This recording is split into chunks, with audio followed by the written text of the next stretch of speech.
tungkol sa hacker. Ayan.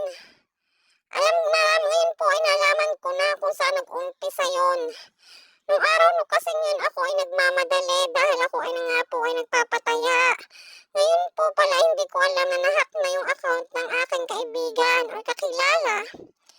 Nag-chat po siya sa akin kasi alam naman po ang number ko na may binigay po daw siya sa aking number na ganito, ipasa ko daw sa kanya. Di pinasa ko po dahil hindi ko na naiintindihan at ako nga po ay nagmamadali. Ipinasa ko, yung pala po yun yung pagnanakaw na ng account nyo. Doon na yung mag-uumpisa.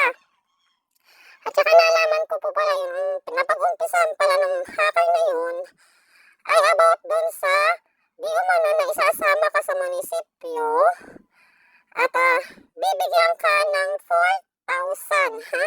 Bibigyan ka ng 4,000. Bali, hacker na po ang kachat ko pala. Kachat ko pala yung hacker na. Yan. Hindi ko po kasi nabasa maayos dahil nga po ako ay nagmamadali. Basta na lang po ako nagpasa. Hindi ko na po binasa yung chat ng kaibigan ko. Basta ko na lang ipinasa.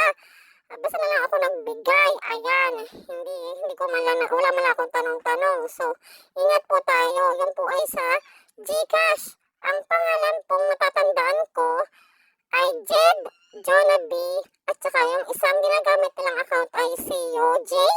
Basta ingat po tayo kung maaaring po sana ay kung magpapautang tayo, magpapahiram po tayo ay sana po ay kung maaari ay personal na lang kaysa gamitin ang GCash. Talagang delikado ngayon dito sa amin ay talamak na po ang hacker.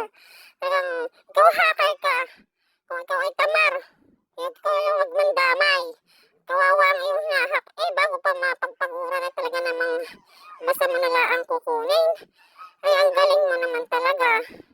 Ikay magpakahirap, ikay magpapahos ng katawan.